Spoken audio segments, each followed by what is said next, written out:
আজকে তোমাদের কাছে নিয়ে এসেছি পিৎজা। চলো কি করে দেখাই কি করে করছি। এখানে দুধের সাথে আমি দিয়ে দিলাম ইস্ট 1 চামচ,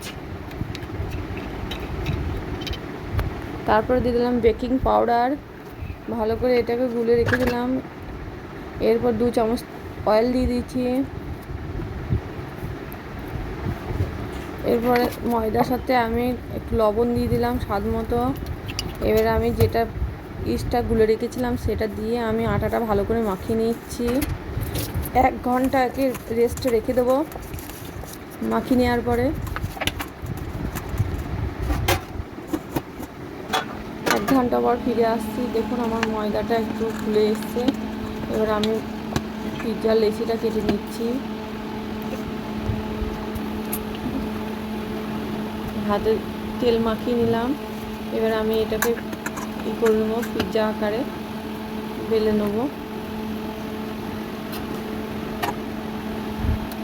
আমি এই পিৎজা ট্রেতে দেবো, তাই আমি এটা সাইজ করে নিচ্ছি।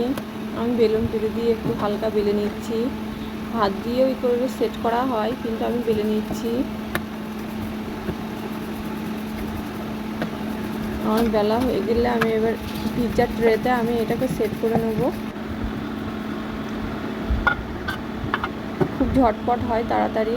হ্যাঁ, অল্প উপকরণ দিয়ে, ঘরে থাকা অল্প উপকরণ দিয়ে আমি সুন্দর একটা পিৎজা তৈরি করে নিচ্ছি। আপনারাও ট্রাই করবেন।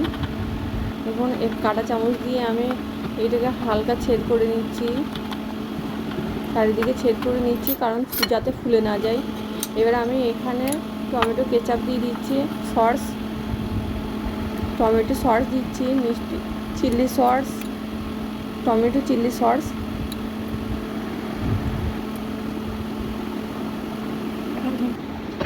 এরপর এখানে আছে আমার চিকেন কিমা, গাজরের কুচি, আর এখানে আমি দিয়ে দিলাম ম্যাগি মশলা, এটা পেঁয়াজ কুচি, লঙ্কা কুচি, এগুলো সব মাখিয়ে নিয়ে আমি এবার পিৎজাতে দিয়ে দেবো।